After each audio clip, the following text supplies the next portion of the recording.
Hi, Lauren. Welcome to Foot Traffic. So excited you're here today. Thank you so much, Stacey. I'm excited to chat with you. Yeah, this is going to be so fun.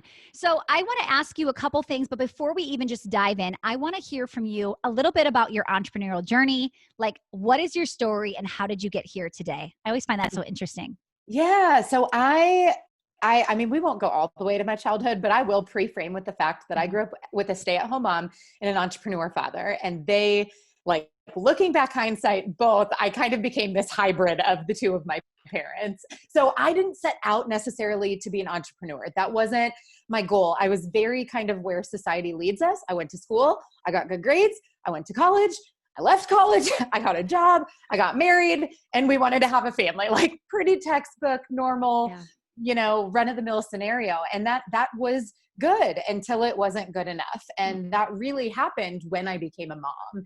And so we got pregnant with my first child, who's now 8 years old. And I was just ravaged with guilt. Like my whole life, I wanted to be a mom, and I grew up with a stay-at-home mom. And so I just assumed that would be a possibility for me. And the Okay. reality was, we had a mortgage. Like that was not a financial possibility. We never even talked about what that would look like for me to stay home. We knew we were a dual income family.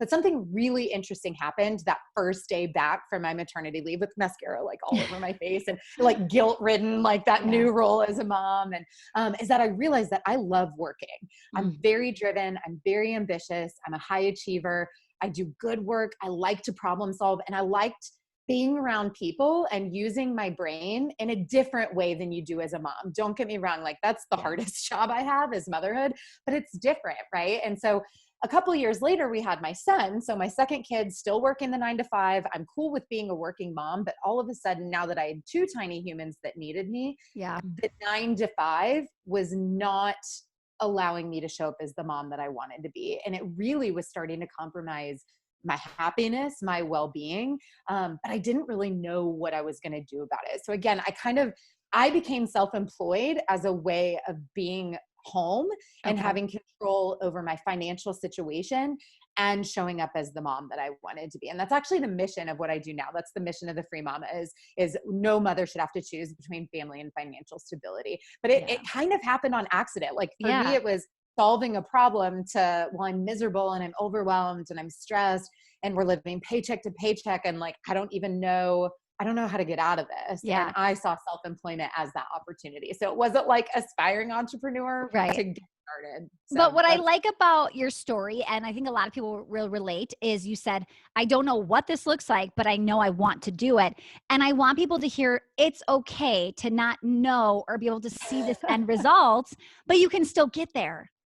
not only can you still get there, Stacey, but I actually believe like whatever it is you're doing, even when it feels like that was a mistake or I screwed up or I failed or whatever, I promise you, when you get up that mountain and you look back, you are going to be like, there were signs Oh, yeah. everywhere. Because I look back now, we'll call it maybe six active years of kind of this story. My son just turned 6. And so that's really when it started for me, that I knew I could not stay at a traditional job anymore. And I always joke, like, if you've ever Googled how to make money from home, I've done that. Like I've tried it. I've tried all the things. It was so frustrating. I actually remember a time when my family, I had already started freelancing. I was Okay. already making money on the side. I'd already actually quit my job, which we can tell that leap of a story if we Yeah. want.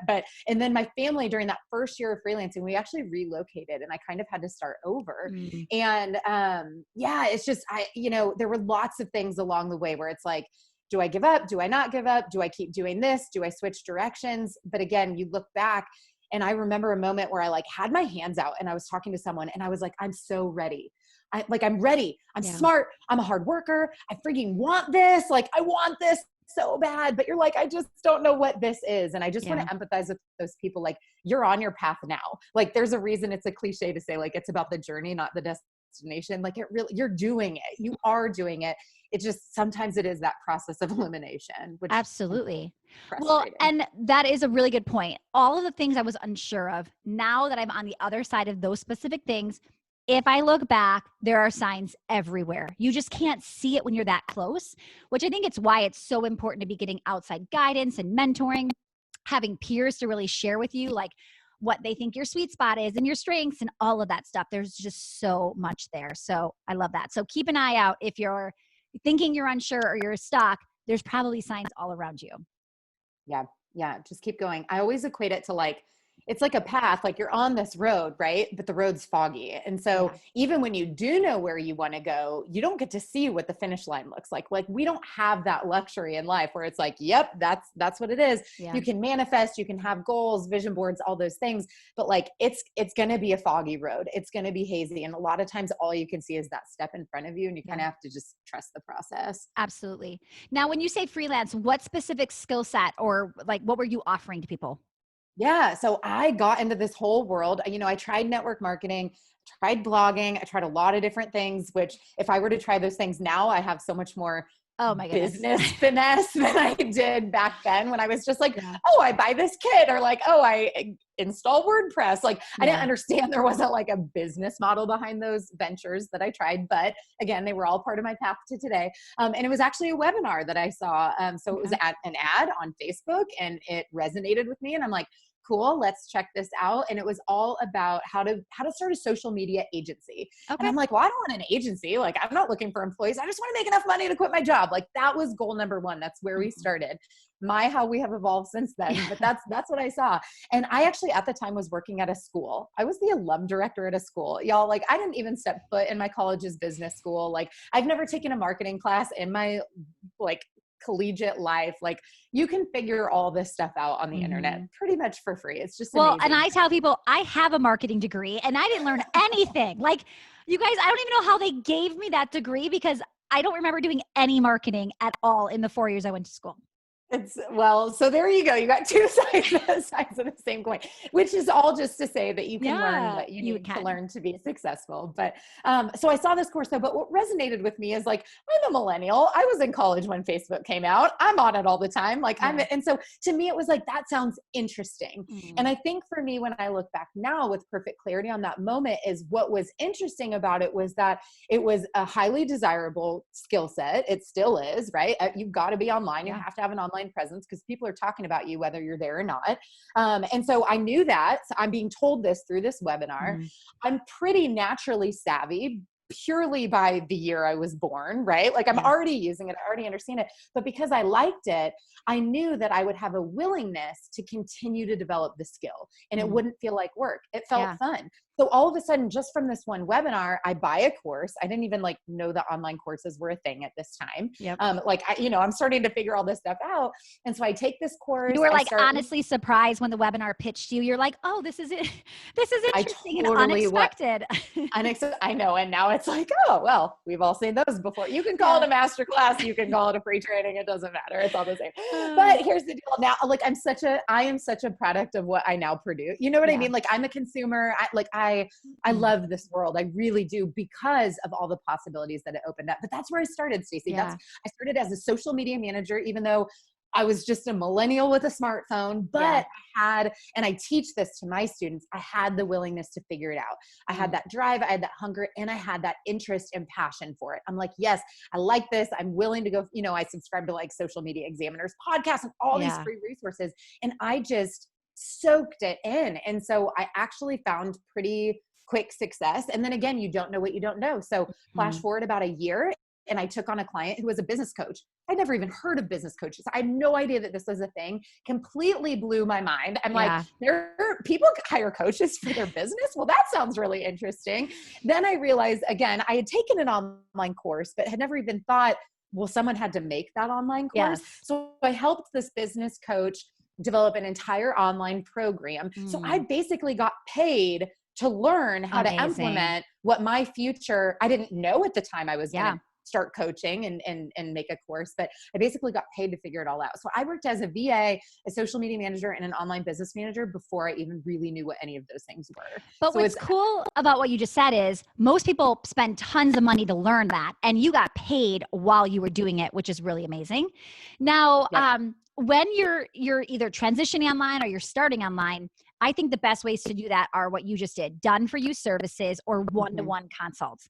And most people, they don't want to go there. They're like, where's the passive income? And I'm always like, you guys, you don't get to start just at the end marker, right? Like you've got to get to know your people, your customers, what they want, what they don't, and done for you or one-on-one consults are going to be a really great way to do that. So I think that was a huge part of your success, was getting in there, getting your hands dirty and learning all of that.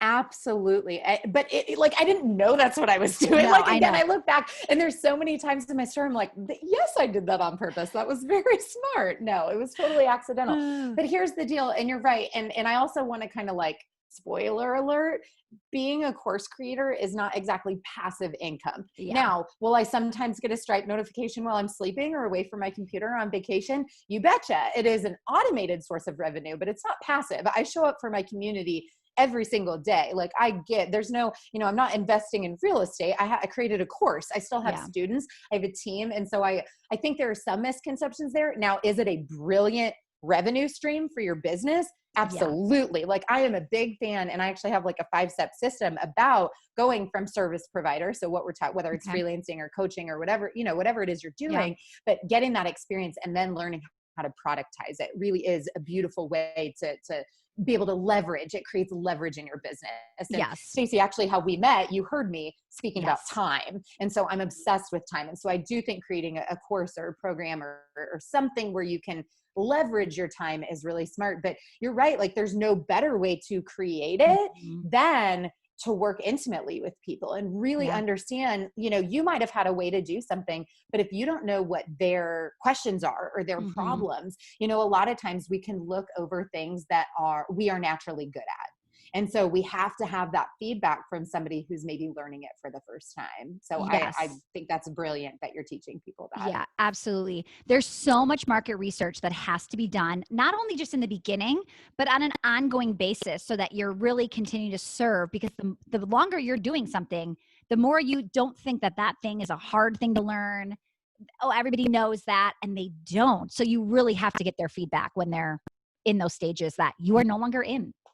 Yeah. Which is a whole topic on its own. Oh, I mean, I know for me, over the course of the last 2.5 years since I launched my course, I've had to really, I've had probably 3 very distinct moments where I've had to up level. And by up level, I mean, there's the personal development and growing as a leader and expanding my team and all these things that I never thought I'd do. In fact, I get reminded pretty frequently. I did an interview like this, a podcast interview, probably about 6 months before I launched my program. And I'm actually in the interview, and I used one of those definitive words like never. And I said, I will never have a team. I don't want a team. I don't want to manage other people. And it was about 6 months before I hired my first team member. Now I have 9 people on my team, and people in my community love to listen to that interview and be like, I thought you were never going to have a team. I'm like, never say never, but your goals will shift and evolve as you personally grow, as your business grows, your community grows. And it's important to know, which is what you were alluding to, like sometimes you have to let some of those other things go so that you can step into the next role, that next iteration of yourself. But it does come with the challenges of getting you're further and further disconnected from where your buyers might be, like where your students are. And you do need to be able to go back to that place where you can have empathy for where they're at and put yourself in their shoes. Yes, absolutely. Yeah. And the team thing is funny because everybody says that. They're like, oh no, teams are headaches, teams are this. And I have a team of about 45, 50 people in my brick and mortar. So I always tell people, you don't like a team because you think it's something very different. Like to me, my brick and mortar is way more passive than my online digital program because I am the face, I am the brand, I have to be showing up. My studios, I don't work in them at all. Like I'm never there. I remember I went to Spain. I came home from 2 weeks. I caught up with my studio in a 7-minute conversation. That was all I had to do. 7 minutes. So good. When I catch up here, first of all, it's not even catch up. I have to pre-batch these podcasts. I have to get everything ready to go, make sure my customers are being helped while I'm gone. And then there's a ton of catch up. So I agree. Passive income. That was a bad phrase. Whoever linked passive with digital. Yeah. There are very little passive things going on. So that's just another tangent we could go off on. So I want to know, how long were you freelancing before you started to do the online course? Like what did that transition look like? Yeah, it was a really big one, and it could have been faster, except for that whole mindset thing that some of us have to get over and some fears and all that stuff. So I was freelancing for about, like 3 years. So Okay. not 2.5, 3 years. And I would say it was about actually that first year that the seed was planted, where it was Okay. like, and the reason why, and again, these are those things I look back and I'm like, wow, that was really great, is I really, like, my market research kind of came to me. So as I was talking about my life online, I would start getting messages from people, like people I hadn't talked to in years, like hadn't seen them since high school. Hey, what are you doing? Do you work? Are you home?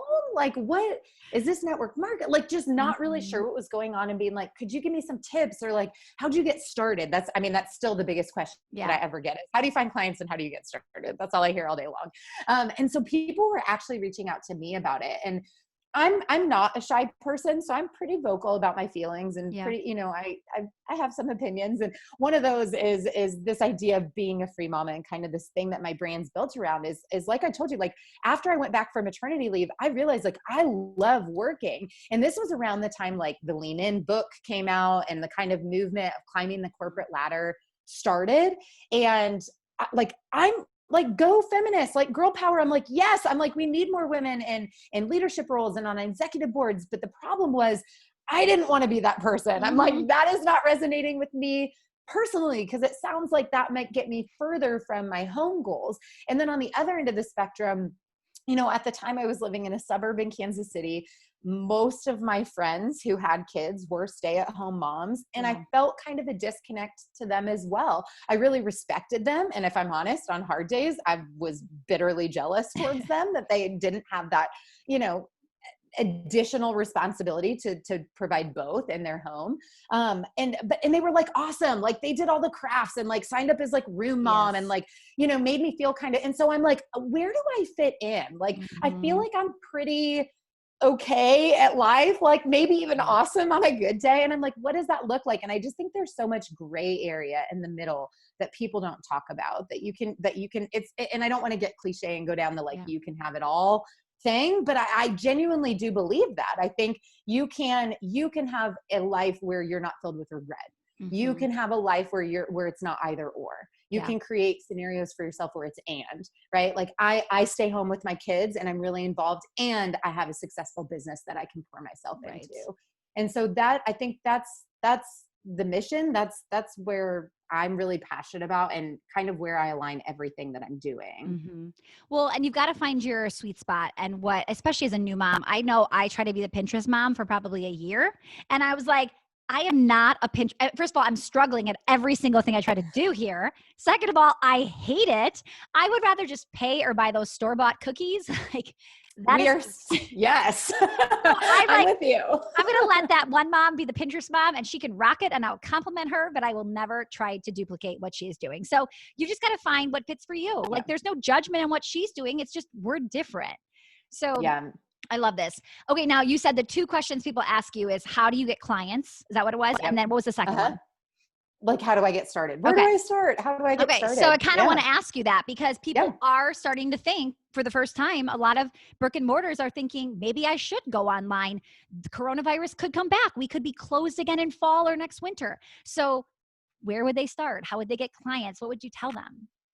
Yeah. Well, so if you are an existing brick and mortar, if that's the person I'm talking to, if you're an existing brick and mortar business, you already have clients. So what I would say to you is, like, please don't neglect them right now.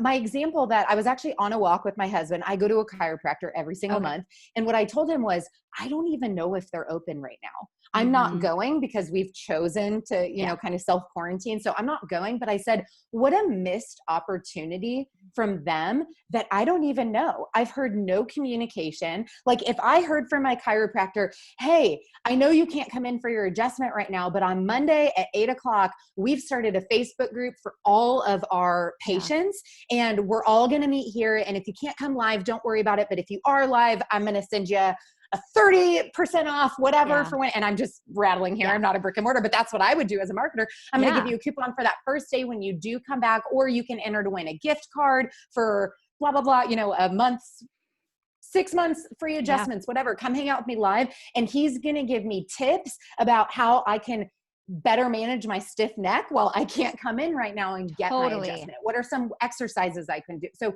I think the first thing I would start with is don't neglect your existing client base. Communicate with them, not the like copy and paste COVID-19 emails that we all got for the first 2 weeks that this was going, because I did a lot of unsubscribing that week. But do add some serious value, like bring your community together somewhere else. Since you can't meet in person, meet online. It's a great opportunity to start a Facebook group, which I am very passionate about. That is my, I call it my hub of my entire business exists in a Facebook group. It's also a really great time to emphasize the importance of email marketing. So if you have not been collecting your clients' emails, even as a brick and mortar, if you have their phone numbers, if you've got anything, now is a really great time to double down on an email list so you can be in communication with them. Why? Because eventually this will blow over, whether it's in 8 weeks or 8 months, I don't know, but you want to be top of mind. You want to be that place where they can't wait to get back to. And you have a lot of missed opportunities right now if you're not doing that. But I get it. Like you might have employees, like you might not have gotten the loan from the government. So you have to find ways to monetize. I would say get creative with your services. Let's go back to the chiropractor. Like you could be doing online consultations. Like I might not pay, $1,000 for a 30-minute whatever, but like I might pay my regular $35, $40 a visit if you can alleviate some of the pain and tension that I have right now, even though I can't be with you. Right. So virtually stretching with you and telling you what to do and all of that. If you're in pain, people will pay for that. Absolutely. And so I think, and across the board, right? It's just, I don't know about you, Stacey, but I've seen about 9 million ads that use the word pivot. I don't even know that you have to pivot. You have to adapt, right? It's not about changing your strategy for the year. It's about how can I shift this to work in the confines of where we're at right now. Now, for some of you, if you weren't leveraging the online stuff at all, it's going to feel like a pivot because it's new. But don't, like, I would say stay in flow, like stay in your zone of genius and maybe partner or collaborate with people who can make this easier for you.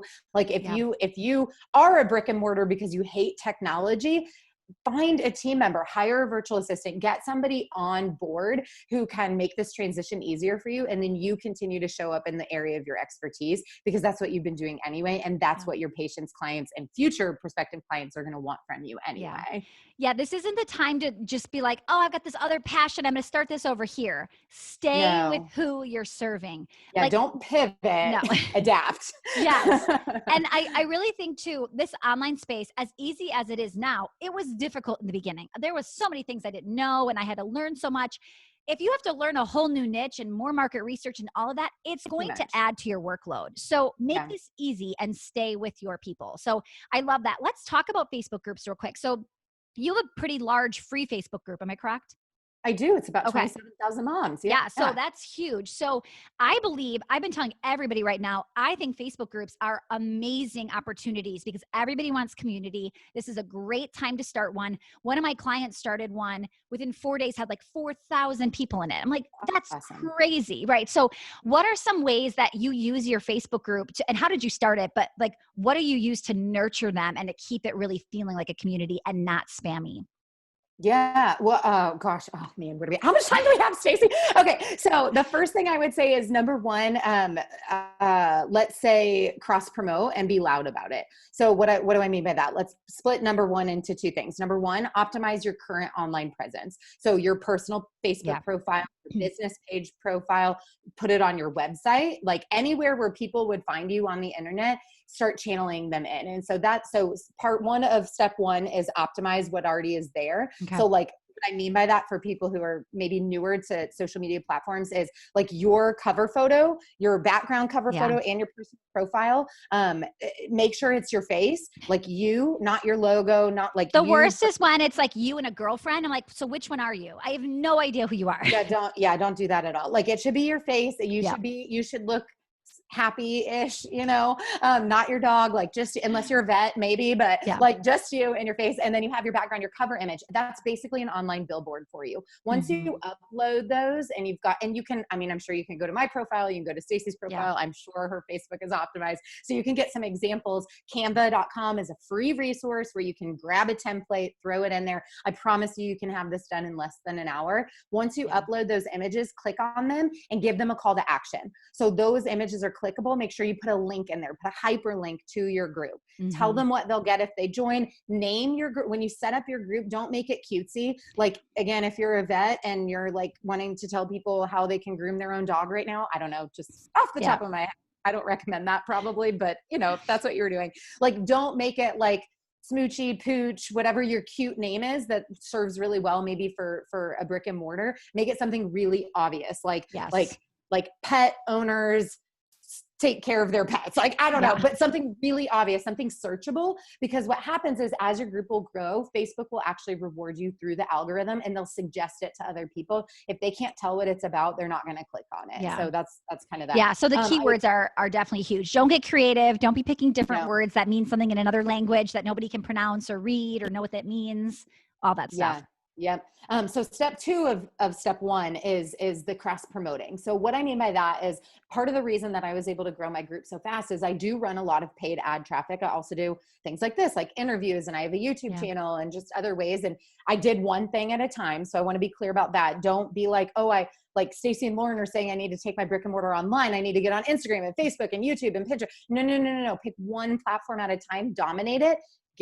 Learn to outsource. Like the only reason I'm on multiple platforms is because other people help me do it. Right. But whatever you do have set up, whether it's your email list, and let's say you are emailing your patients or you're going to start, make sure you're constantly driving traffic back. Once your brick and mortar opens up again, don't let the Facebook group die. Keep it going and say, hey, have you joined our Facebook group? If you join right now, we've got a little 10% off your next visit coupon. Like, it makes it really easy, but cross promote. So whatever it is you're doing, whatever you're selling, whatever you've got going on, tell them about your Facebook group. In your Facebook group, you'll tell them about what you're selling. Just make sure you're always telling people to go to the other thing you want to talk about. That's what I mean by cross promotion. Yeah. I love, Lauren, that you brought up to keep it going, because I think this really showed a lot of our weaknesses, and it showed what businesses are not diversified and what businesses are a little fragile. And keeping it open, it will lead you to other opportunities, whether we're back in this situation in another year or you just want to have another revenue stream. Like, this is a win-win for you.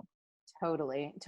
I would say step 2 is you set the expectations for your group. So starting a Facebook group can be discouraging because you're going to feel like you're talking to yourself in the beginning, and you might be. I would say till I got till about probably 100 people, I was doing it's Facebook hard. Lives. It is hard. It's hard, but the good news is if you're new to being online, you probably suck at Facebook Lives. I know that I did. And so it was good because very few people were watching me not be good. But what happened during that time, more people started joining. I also got more confident in my messaging and my ability to stare at myself through my phone or my computer, which at first was very uncomfortable for me, right? I got better at knowing what I wanted to say and providing value. And so don't get discouraged, hang in there, but you will set the tone. So if you want, you said, how do I avoid spam? Well, you have to show people how they behave in your group. In my group, we have 3 rules: be supportive, be kind, and take action. That's it. Like, there's like the don't spam, don't drop your affiliate link, whatever. But like, if you can do those 3 things, but that means I have to model it. And because I was so involved in my group early on, I would show up, I answered people's questions. It wasn't like DM me or like, let's jump on a strategy call where I can say, no, I would answer their questions. I gave, I served. But what happens is once you get to maybe like 500 to 1,000 people and you have your patients or your clients or your students inside of that group, they're going to show up and start doing it for you. Yeah. So to this day, I typically only go live once a week. It's every Thursday at 9 a.m. so that people can expect it. We say it on the cover of the group so people know when I'm there, but I am there in the comments every day. I respond to every post I get tagged in, me personally, not my team.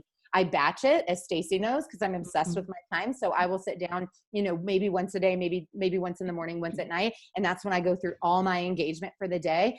I don't pay attention to anything else. I don't go engage in a lot of other people's groups. I'm not posting a bunch of cat memes on my page. Like, my attention is on my students and my clients, and they're in my Facebook group because that's where I told them to go. And so that's where I take care of them. That's where I nurture them. And so I think the second tip is just, you set the stage, hang in there. It can feel challenging at first while it grows, but the more you give, the more they'll want to give back to each other and to you as well. Yeah, I love that. Well, and one of my clients just did this, and I'm swiping this idea. So I do the same thing with you of the cover photo for your personal page talking about your Facebook group. So she's using a bit.ly link, And when people click that specific link to go into the Facebook group, she's tracking how many actually saw her cover photo and came in. And she got 42 people in one day from that cover photo. That's So I was like, awesome. oh, I don't know that I know my numbers that well. I need to start doing that, because it is interesting to see how active you are in your personal profile. And if you're popping into other groups, is that having a positive effect on your Facebook group? And she can see it's a very good use of her time. That is really smart. I do know. not do that. Something I do that I recommend is I leverage really well the questions. Yes. So when you have a group, you don't want it to be open, meaning when people join, they're just automatically in. You want to be able to control that. So we actually turn away more people from my group than we let in. Because if you are too lazy to accept the rules and answer the questions, you're probably not going to behave once you get inside. So we do get some spammers, but because of the way we've built the community and they understand and they have the buy-in, because we set that from the beginning, it gets reported and removed, in minutes. So fast. It just happens so fast. Yeah. So I do not have, you can actually set it up so that you don't let posts show until they're approved by an admin. We have not gotten to that pain point, and I hope which is impressive for 27,000. I don't want to be a babysitter. I feel like we're all grownups, but we are one and done. Like if you do something naughty, you're out, you're blocked, and everything's removed, and you can beg to get back in, but it is not happening. So I will say we're not incredibly forgiving, but we're very transparent about the rules. If you don't agree to them, you're not in. So we leverage the questions. We actually work with Zapier and some external plugin. I don't know the name. So we capture emails. So again, if you're working on building your email list, this could be good for you. So it sends them over to a spreadsheet zaps them over to ClickFunnels, which is where I host my email list and all my contacts. So are you manually putting them from the questions into a spreadsheet?